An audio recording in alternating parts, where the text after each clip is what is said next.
Assalamualaikum warahmatullahi wabarakatuh. Perkenalkan, saya Ayah Sofiani dari SMP Negeri 1 Moga. Saya calon guru penggerak angkatan 9 dari Kabupaten Pemalang.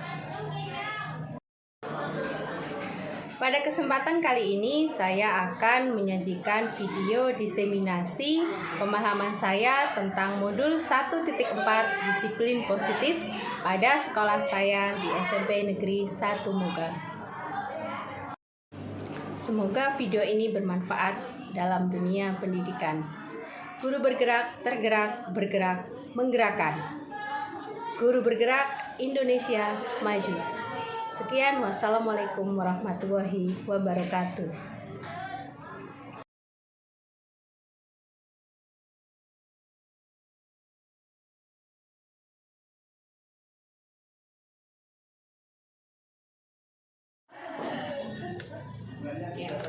Assalamualaikum warahmatullahi wabarakatuh. Waalaikumsalam warahmatullahi wabarakatuh. Terima kasih atas waktu yang Bapak Ibu berikan kepada saya untuk diseminasi atau menyebarkan materi yang saya peroleh dari program guru penggerak pendidikan guru penggerak yang saat ini sedang saya jalani. Ya, mohon maaf barangkali menyita waktu Bapak Ibu yang seharusnya sudah istirahat ya, namun saya meminta bantuannya agar mengikuti diseminasi terkait dengan materi disiplin positif. Ya. Sebelumnya perkenalan, nama saya Ayah Sofiani ya. Dari SMP Negeri 1 Moga. Itu foto saya Pak. Sebenarnya kalau saya mau selfie itu cantik Pak. Ya. Saya lanjutkan untuk pembacaan susunan acara. Ya, yang pertama adalah pembukaan, kemudian speaking ya, nanti saya akan membawakan speaking. Yang ketiga ada kesepakatan kelas, kemudian presentasi dari saya. Kemudian yang kelima adalah tanya jawab, dan yang keenam penutup. Untuk acara pertama saya baca ya, kita bersama-sama baca bacaan basmalah.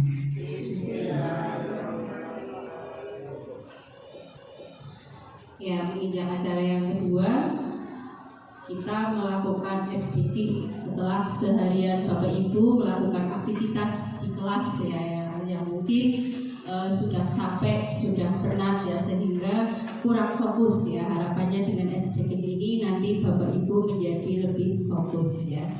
Nah, untuk speaking ini silakan Bapak Ibu berpasangan ya, jadi berdua-dua. Silakan mencari pasangannya ya, biar mudah. Ya, biar mudah bapak-bapak dengan bapak-bapak, ibu-ibu dengan ibu-ibu. Ya, monggo berpasangan dulu. Ya, monggo bapak.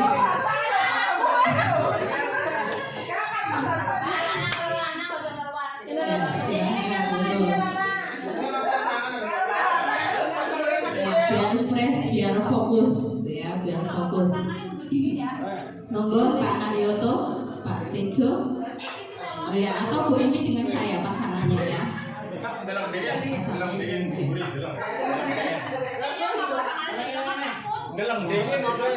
Ya, sekarang berhitung dulu dimulai dari Mbak Nelly ya. Nanti diingat-ingat nomornya berapa ya. Ya, monggo berhitung dari Mbak Nelly.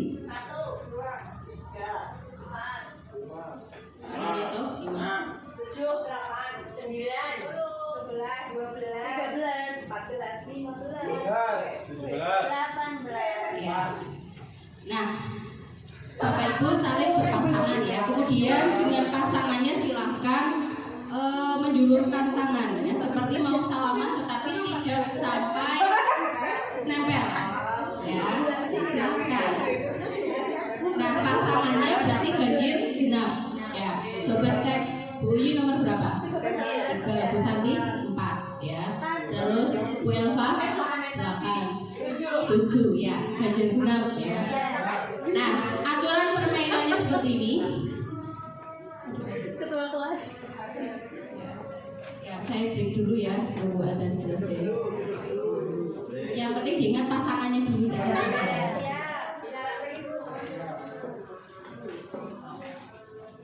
Ibu berpasangan ya. Seperti yang tadi masing-masing menjulurkan tangan kanannya seperti mau salaman tetapi tidak salaman. Nah, Bapak Ibu mengingat nomor masing-masing tadi, nomornya berapa? Nah, ketika saya menyebutkan angka ganjil, maka yang ganjil berusaha meraih tangan yang genap. Yang genap tangannya segera ditarik. Ya. Demikian juga sebaliknya.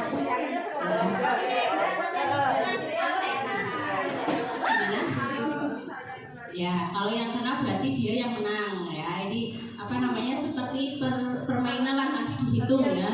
Saya berikan pernyataan 5 kali, nanti dihitung ya. Bu Santi dapat berapa, Bu Yun dapat berapa, seperti itu. Nah, misalnya gini, saya menyebutkan angka yang ganjil, kemudian yang ganjil berhasil menarik tangan, berarti kan yang genap kalah. Nah, berarti yang menang yang ganjil, seperti itu ya. Siap? Mungkin coba dulu. Konsentrasi ya.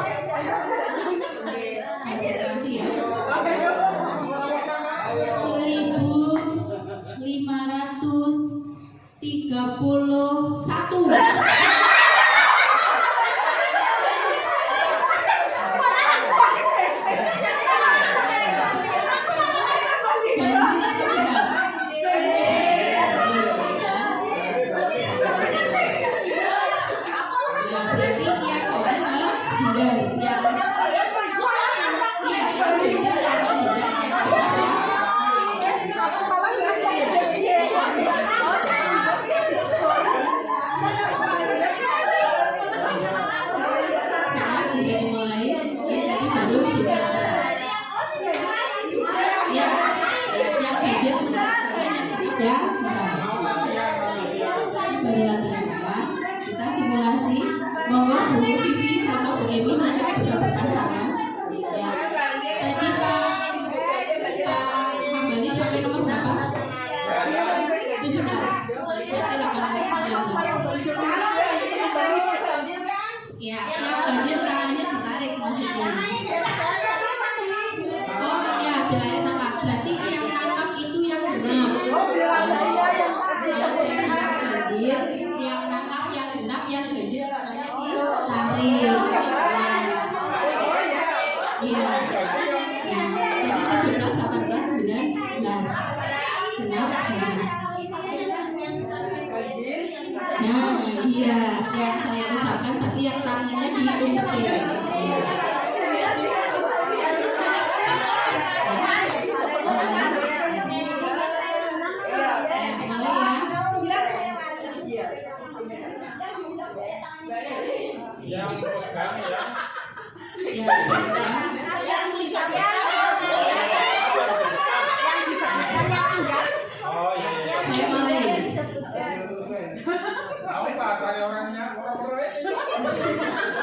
Ayo, aturannya Pak Hatta, mohon maaf tangannya dijulurkan ya. Pak Hambali. Mendekat. Ya.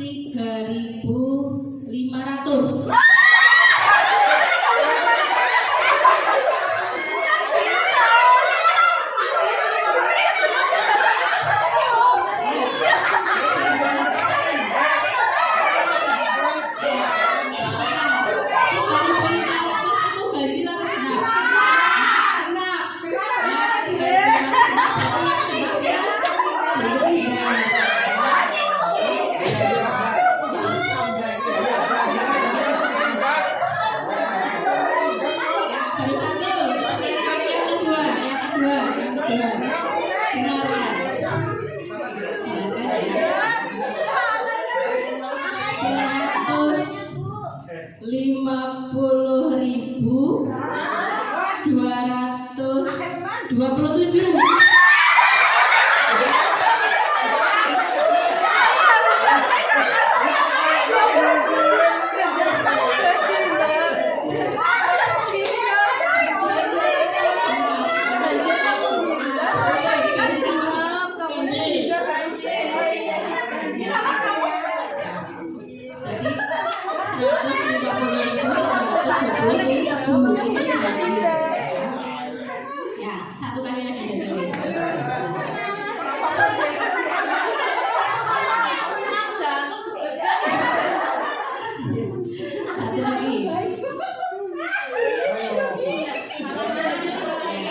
228.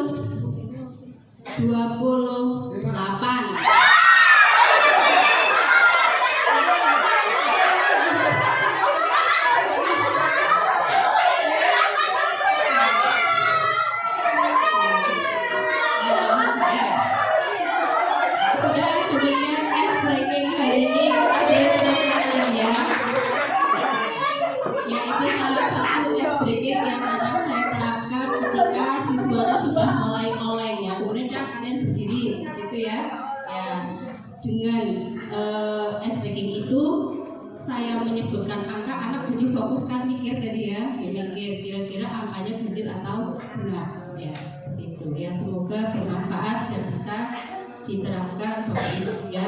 Banyak lagi S-ranking yang lain ya, nanti saya bisa tularkan. Kemudian yang berikutnya adalah kesepakatan kelas ya. Mohon maaf, ini saya sekalian mencontohkan ya, ketika saya melakukan ruang kolaborasi ya. Jadi ada kesepakatan kelas. Yang pertama, semua peserta datang tepat waktu. Kemudian yang kedua, mengikuti seluruh kegiatan dengan sungguh-sungguh.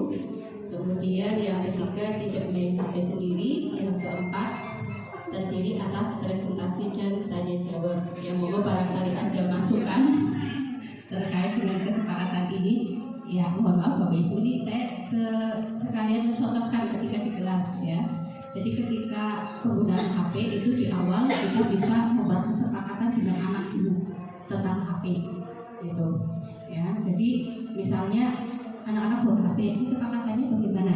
Misalnya ketika pembelajaran tidak boleh dipakai atau tidak boleh digunakan selain ketika diminta, bisa seperti itu. Itu memang harus selalu diingatkan pada awal tatap muka gitu ya. Kemudian selain itu juga misalnya, dan terus nanti kalau yang di tengah pelajaran membuka HP gimana gitu kan, biar anak yang menjawab. Jadi kita tidak menentukan konsekuensinya, tetapi anak yang menentukan sendiri ya. Itu seperti itu ya. Saya lanjutkan.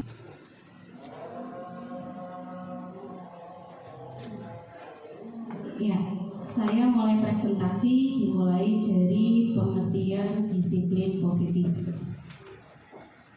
Ki Hajar Dewantoro dan Diana Gosen yang mengartikan bahwa disiplin itu sebagai kontrol diri untuk mencapai tujuan mulia.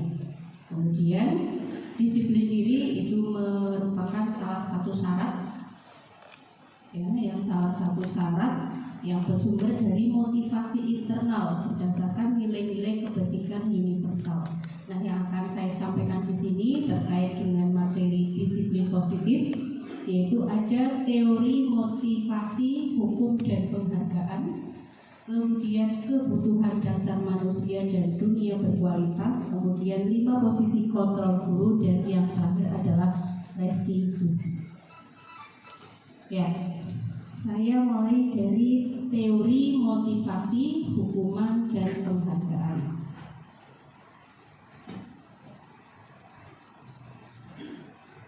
Saya mulai dari motivasi. Mungkin Bu Emi bisa membacakan ya, biar tidak ngantuk.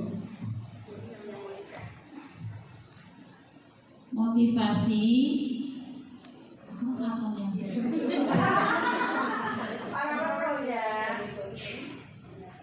ya, menurut Diagosen mengatakan bahwa ada 3 motivasi atau dorongan perilaku manusia dalam melakukan suatu tindakan, yaitu yang pertama untuk menghindari hukuman, yang kedua untuk mendapat penghargaan dari orang lain, yang ketiga untuk menjadi orang yang diinginkan sesuai dengan nilai yang diyakini. Ya, jadi ada 3 teori motivasi terhadap tindakan manusia yang dilakukan. Yang pertama itu adalah untuk menghindari hukuman. Saya berikan contoh, misalkan di sekolah kita ada aturan bahwa masuk itu mulai pukul 7. Ya. Nah, motivasi yang pertama, mungkin ada anak yang memiliki motivasi ketika datang tidak atau kurang dari jam 7 agar tidak dihukum. Ya, itu yang pertama. Kemudian yang kedua, penghargaan. Nah, misalkan dalam suatu lomba misalnya, anak melakukan sesuatu itu karena akan ada penghargaan yang diberikan, gitu. Ya, jadi hukuman, kemudian yang kedua adalah penghargaan, dan yang ketiga itu motivasi yang memang sudah ada atau dimiliki oleh manusia tersebut. Contoh, ya, kalau saya contohkan di sini, siswa kita itu Hana. Nah, Hana itu selalu datang kasih, ya. Saya yakin itu dia tidak karena takut dihukum, tetapi memang dia sudah memiliki keyakinan bahwa dia lebih baik datang awal. Mungkin bisa dihubungkan nanti dengan kebutuhan dasar manusia. Mungkin dia akan lebih nyaman ketika dia datang lebih awal daripada dia datang siang, seperti itu. Ya, itu motivasinya ada 3, yaitu hukuman, ya, karena hukuman menghindari hukuman. Yang kedua adalah penghargaan, dan yang ketiga adalah motivasi dari dalam diri manusia tersebut. Nah, itu juga berlaku untuk guru, untuk kita, termasuk saya, ya, itu juga berlaku. Mungkin saya datang pinter, nah biar tidak, karena apa? Adanya alat, ya, mungkin seperti itu. Itu mungkin salah satu motivasi saya lari-lari. Nah, itu karena biar tetap waktu, karena adanya pinter misalnya. Ya, gitu. Nah, dari ketiga motivasi ini, menurut Bapak Ibu yang paling baik itu yang mana? Terakhir. Iya, yang nomor 3. Kalau motivasi guru penggerak apa? Ya, untuk saya pribadi, motivasi saya mengikuti guru penggerak jujur saja sama sekali tidak ada hubungannya dengan agar memperoleh penghargaan menjadi kepala sekolah, itu tidak. Tetapi saya berpikir masa jabatan saya itu masih lama menjadi guru, sampai 2045. Jadi kalau saya tidak mengikuti perubahan yang ada, takutnya saya akan keseok-seok. Ya, jadi saya pengen agar saya itu bisa istilahnya bermanfaat untuk yang lain, terutama anak didik saya. Ya, kalau saya tidak ada perubahannya, padahal zaman sudah sangat berubah saat ini. Harus ada perubahan. Nah, ya, makanya saya termotivasi untuk mengikuti guru penggerak. Dan alhamdulillah memang banyak sekali ilmu yang saya dapatkan, di antaranya kesabaran dalam menghadapi anak, gitu. Ya. Ya, ini jadi yang paling baik itu memang yang nomor 3. Nah, tugas kita sebagai guru itu menumbuhkan motivasi itu, biar anak itu memiliki motivasi dari dalam dirinya sendiri, bahwa dia itu memang butuh pendidikan, gitu. Jadi datang ke sekolah bukan karena ada uang saku atau yang lain, tetapi karena memang dia butuh pendidikan, seperti itu. Kemudian yang kedua, hukuman, dan ini coba keluarkan suara emasnya. Ya, teori motivasi, hukuman dan penghargaan. Yang kedua ada hukuman. Alfikon, ini bacanya betul atau enggak ini Bu? Bahasa Inggris ini Bu, saya bacanya kurang tepat mungkin ya. Alfikon mengemukakan bahwa hukuman merupakan cara mengontrol perilaku seseorang yang menghancurkan potensi. Tindakan penegakan untuk mengatasi pelanggaran umumnya berupa hukuman atau konsekuensi. Hukuman tidak sama dengan konsekuensi. Di sini terkait dengan hukuman itu menghancurkan potensi. Ya, bayangkan saja, misalkan anak datang terlambat, kemudian di depan belum apa-apa sudah dibentak-bentak dan sebagainya. Nah, akhirnya istilahnya anak sudah merasa down dulu, ya, karena dia sudah berupaya untuk datang ke sekolah tetapi masih dimarahi, seperti itu. Nah, kemudian itu juga dapat menurunkan rasa percaya diri. Jadi dia merasa saya itu menjadi orang yang selalu bersalah, seperti itu. Kemudian perbedaan hukuman dan konsekuensi. Nah, perbedaannya kalau hukuman itu tidak ada kesepakatan sebelumnya. Nah, kalau memang sudah ada tata tertib, kemudian di situ tertulis jika anak datang terlambat, maka pada jam pertama dia tidak diperkenankan mengikuti pelajaran. Nah, kemudian anak datangnya terlambat. Nah, maka anak itu tidak mengikuti jam pertama. Nah, itu yang disebut dengan konsekuensi. Jadi anak sudah tahu dulu bahwa kalau dia datang terlambat, maka jam pertama dia tidak ikut pelajaran. Tetapi kalau misalnya gini, datang terlambat terus tiba-tiba suruh lari, jadi tidak ada tertulisnya di tata tertib, anak suruh lari keliling lapangan 10 kali misalnya seperti itu. Nah, itu yang termasuk dalam hukuman. Jadi tidak ada kesepakatan awal, gitu. Ya. Kemudian yang berikutnya adalah penghargaan. Ya. Kemudian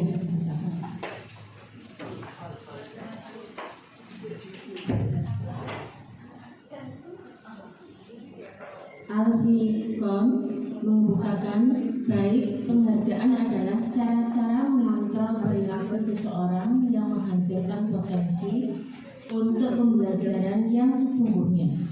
Karena tindakan belajar itu sendiri adalah penghargaan sesungguhnya. Penghargaan dinilai tidak efektif, menimbulkan ketergantungan dan dapat merusak hubungan.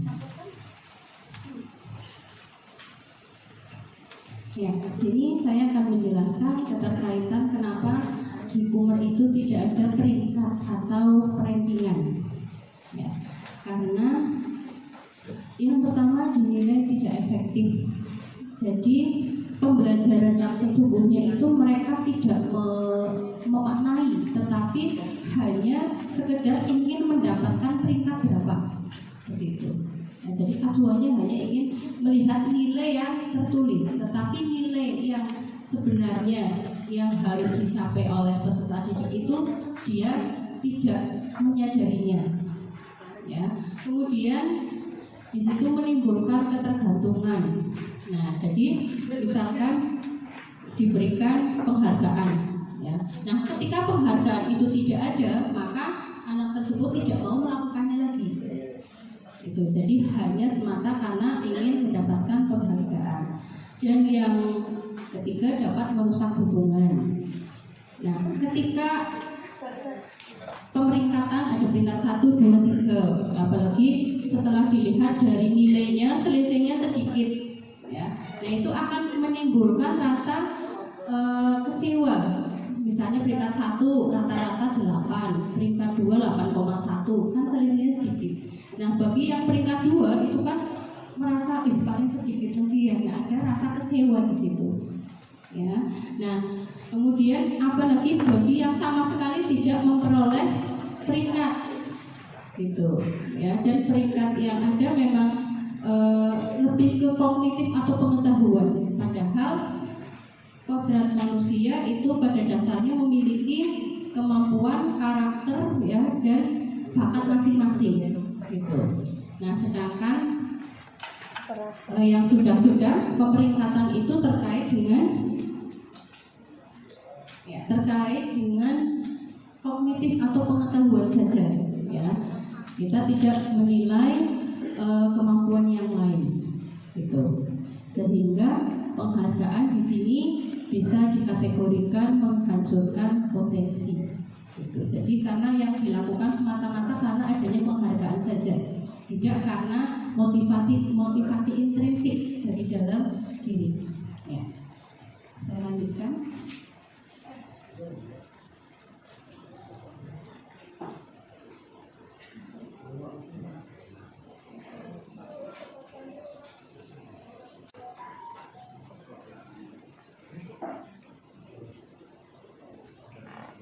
Nah, sekarang 5 kebutuhan dasar manusia. Semua orang senantiasa berusaha untuk memenuhi kebutuhannya dengan berbagai cara. Bila mereka tidak bisa mendapatkan kebutuhan kebutuhannya dengan yang positif, mereka akan mencoba mendapatkannya dengan cara yang negatif. Nah, kebutuhan itu ada 5. Yang pertama adalah kebutuhan bertahan hidup, kemudian penguasaan, kesenangan, kebebasan, dan kasih sayang, serta diterima. Jika ada salah satu kebutuhan itu merasa belum terpenuhi, maka manusia akan berupaya untuk memenuhinya dengan berbagai cara. Nah, dalam hal ini tugas kita itu membimbing dan mengarahkan peserta didik agar ketika kebutuhannya itu tidak terpenuhi, maka dia berupaya dengan upaya yang positif atau yang baik. Suatu contoh kebutuhan bertahan hidup, misalnya sandang, pangan, papan. Misalkan siswa tidak membawa uang saku ke sekolah, ya, upayanya bagaimana dia bisa jajan seperti itu. Nah, maka upaya yang dapat dilakukan siswa itu bermacam-macam, ya, bisa misalnya minta ke temannya, atau misalnya utang, ya, misalnya pinjam dulu ke temannya. Nah, ini yang tidak kita inginkan itu misalkan mengambil uang milik teman yang lain. Tuh. Nah, jadi kita mengarahkan anak biar berupayalah yang baik atau yang positif, tidak yang negatif. Ya, nak. Ya. Nah, berikut akan ada kegiatan, silakan Bapak Ibu bisa di HP-nya saya share barcode, ya. Ini saya implementasikan ilmu yang diperoleh oleh Bu Santi kemarin, ya. Jadi menggunakan barcode. Nanti Bapak Ibu bisa scan barcode. Kita coba menganalisis kebutuhan dasar manusia. Karena perilaku siswa itu pada dasarnya adalah untuk memenuhi kebutuhannya. Sebentar, berikutnya yang terakhir kayaknya. Nah, ini. Atau di WA, Bu Santi minta tolong di-sharekan di grup yang tadi yang sudah saya, ya.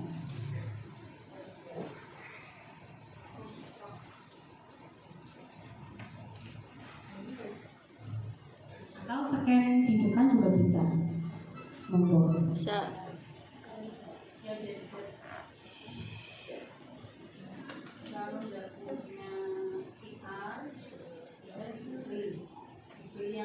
Google Lens. Pakai Google Lens juga bisa.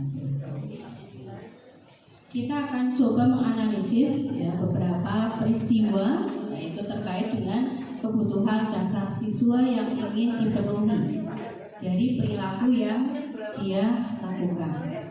Google Lens. Ya, bisa dibantu Bu Santi.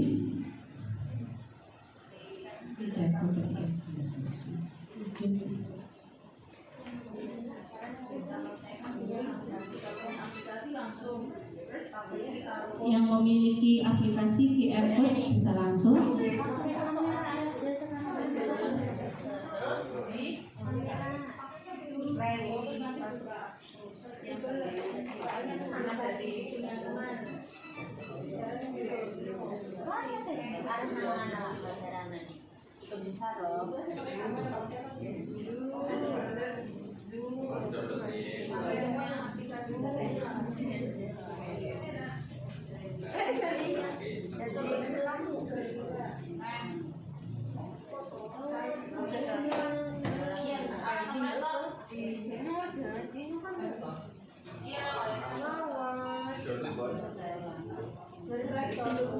Ya, dari belajar atau di Google Lens, ke Google saja.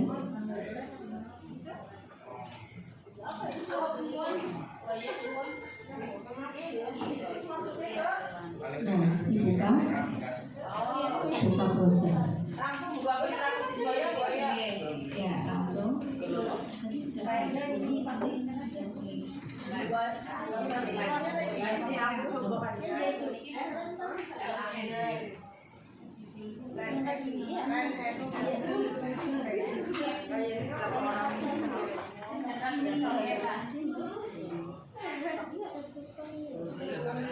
Bisa pakai yang ini apa namanya?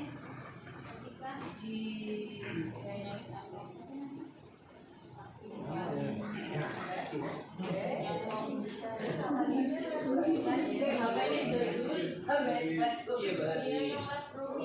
Ya, nanti saya tunjukkan juga.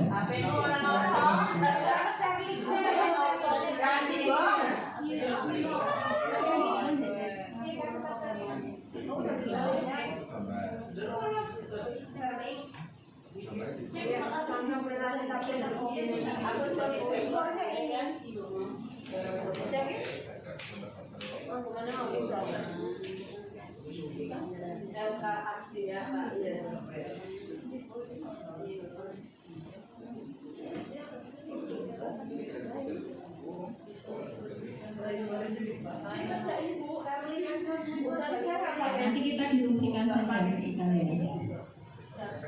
Bisa dibaca-baca dulu, Bapak Ibu. Ya.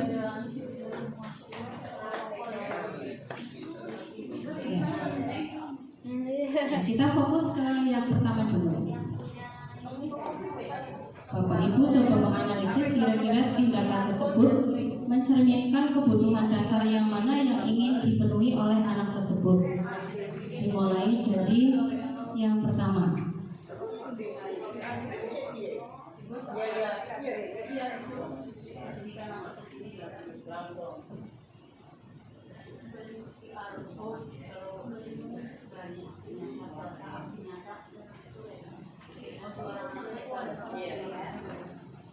Ya, ini adalah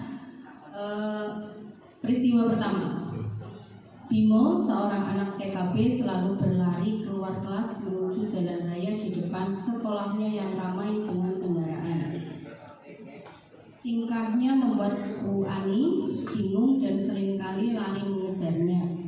Ada beberapa kemungkinan jawaban yang diberikan oleh Bimo. Yang pertama di situ, aku senang main kejar-kejaran dengan ibu guru, seru.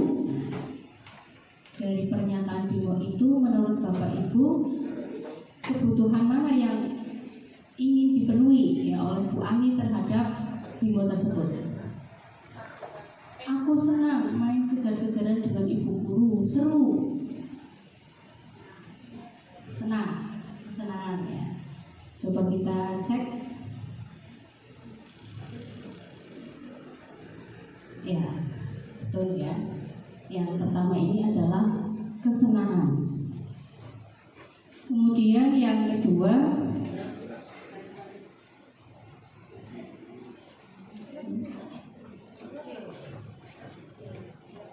peristiwa yang kedua, Dinda, seorang anak kelas 3 SD, begitu tiba di rumah sepulang dari sekolah menangis dan mengadu pada ibunya bahwa dia benci pada Burani gurunya. Nanti yang dikatakan oleh Dinda, ibu guru bilang, aku tidak boleh bersenandung sewaktu mengerjakan tugas. Katanya kelas harus tenang, tidak ada suara. Kan gak seru jadinya. Kira-kira kebutuhan mana yang belum terpenuhi pada Dinda saat itu? Yang mana? Kebebasan. Kesenangan. Nah, berarti bagaimana kita menyajikan pembelajaran itu biar menyenangkan, seperti itu. Kemudian, ya, misalnya yang suka bersenandung berarti ya itu nanti ada di pembelajaran diferensiasi. Ya, ibu guru tidak menyapaku hari ini, padahal aku pakai jepit rambut baru. Cinta dan kasih sayang. Nah, perhatian ya. Jadi memang buat siswa juga butuh diperhatikan, walaupun hanya disapa, itu ternyata juga ada pengaruh emosionalnya. Nah, yang berikutnya, aku sebel gambarku tidak rapi, malah ibu guru nunjukin ke teman-temanku di depan kelas. Yang mana ini? Aku sebel gambar gambarku tidak rapi.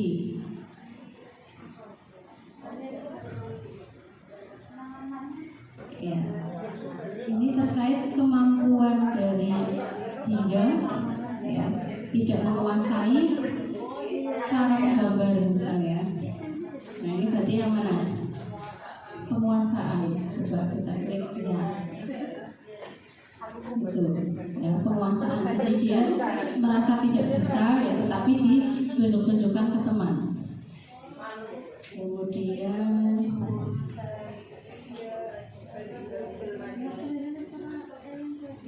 aku bosen, masa belajarnya cuma gitu-gitu aja, dengerin ibu guru aja. Kebebasan, ya. Jadi yang disampaikan anak itu sebenarnya mengandung arti. Ini ada kasus lain.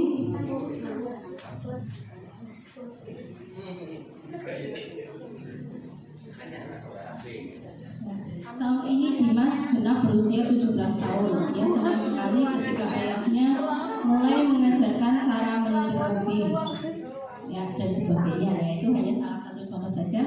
Mohon maaf menghemat waktu, saya lanjutkan untuk materi berikutnya. Ya, biar waktunya cukup, karena saya hanya ada waktu 12.30 ya. Setengah satu go. Hanya saya melanjutkan saja dulu.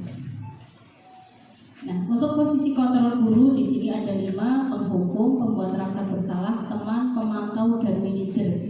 Nah, posisi yang paling baik itu adalah sebagai manajer. Nanti kita saksikan bersama video ya terkait dengan segitiga restitusi.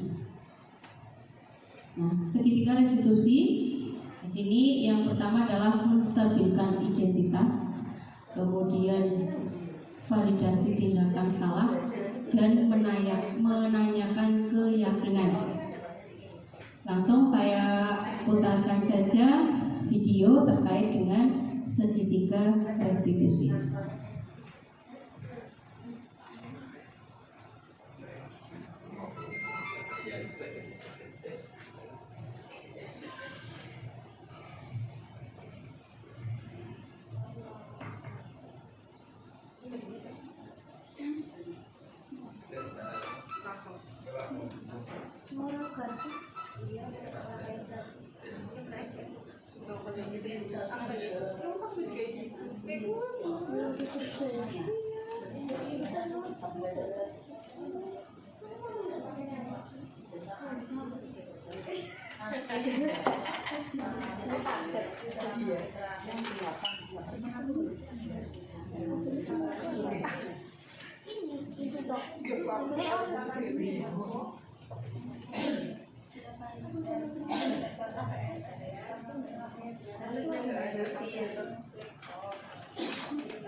Ya, ini terkait dengan sinyal ya.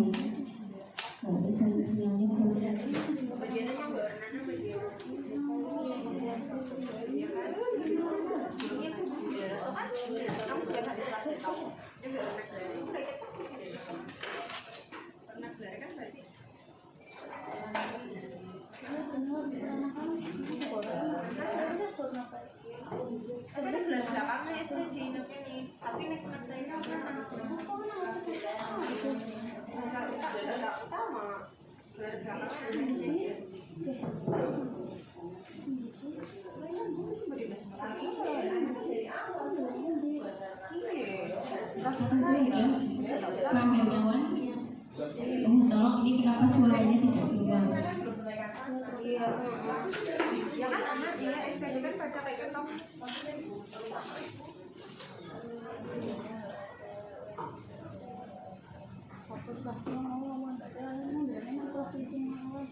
Riana bilang 1 Maret ya?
Desember itu sudah ada sih.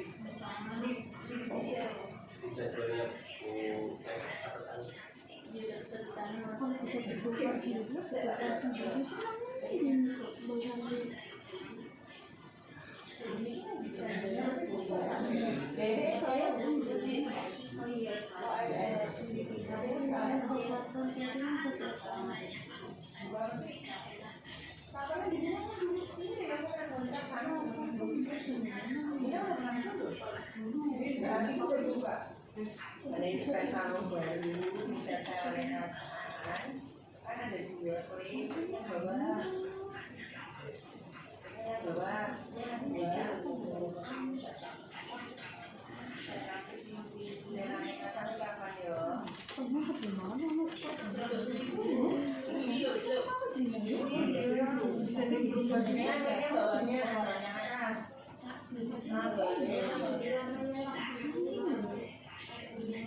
Seperti apa gambaran sebuah kelas yang ideal bagi kamu?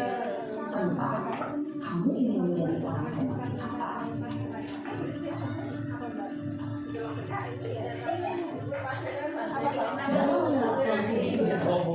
Dalam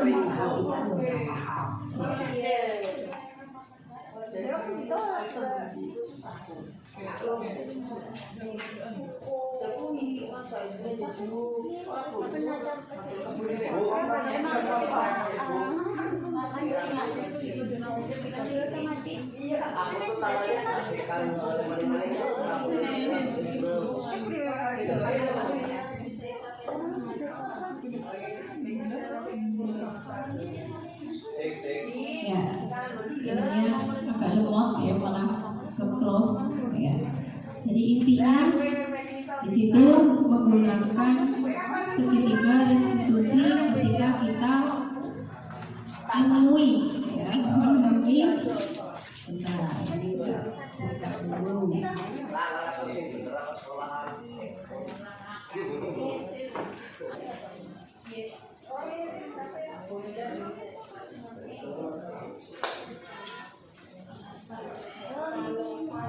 Sambil menunggu barangkali ada yang mau ditanyakan Bapak Ibu, kita sharing ya.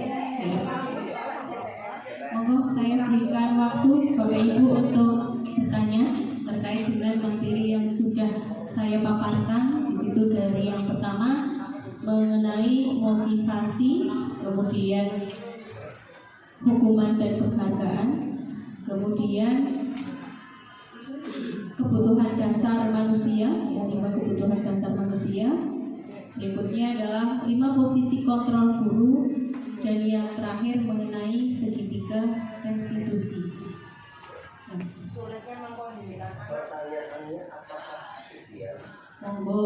Sulitnya mengkondisikan anak kan itu penggunaan HP 2 yang solusinya gimana? Iya. Untuk penggunaan HP,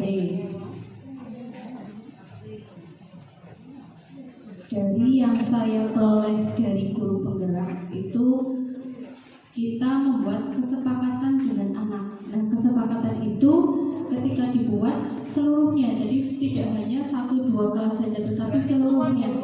Iya. Jadi semua guru itu harus membuat kesepakatan dengan anak terkait dengan HP. Nah, memang di sini dibutuhkan kolaborasi ya, dan kita memang harus kompak.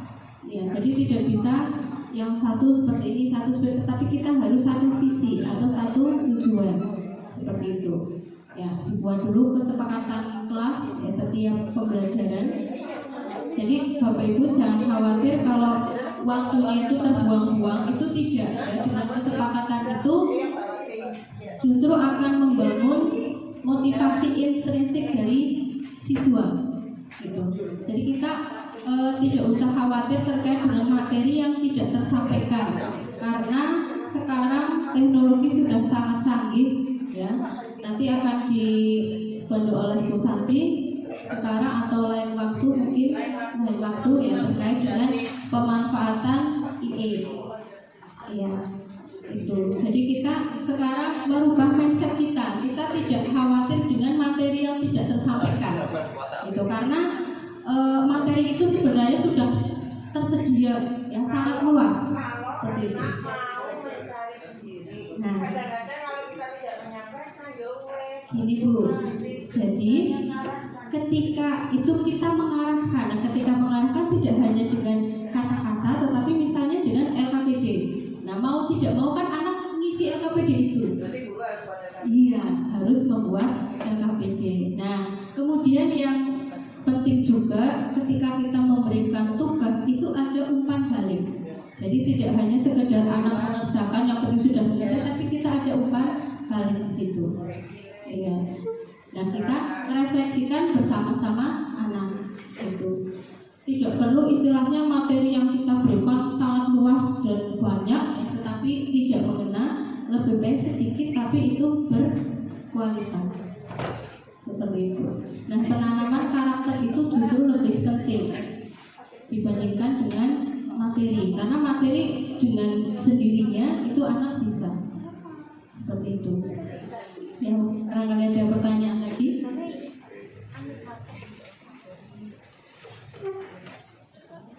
Ada pertanyaan? Monggo. Jika tidak ada, saya cukupkan sekian ya. Terima kasih ya atas waktunya. Dan saya juga ingin memotivasi Bapak Ibu guru yang lain, monggo ikut guru penggerak ya. Ya, ini ada sampai tanggal 27 Oktober untuk angkatan ke-11. Gitu. Ya, monggo Bapak Ibu yang ya terutama yang muda-muda ini ya, insya Allah sangat bermanfaat. Jadi sekali lagi motivasi saya itu bukan untuk kepala sekolah, jauh sekali. Ya, kemudian untuk yang belum PPG itu juga nanti akan ada penghargaan, itu tidak ada princess dan sebagainya, sudah langsung dibangun. Jadi emang ya, mau Bu Riana ya, Bu Ciduli ya, kemudian ya, Bu Elva, Bu Lili ya dan sebagainya. Silakan monggo diikuti ya Bu Emi. Ya, jadi jangan mudah menyerah, 2 kali gagal terus juga ya. Ya, terima kasih.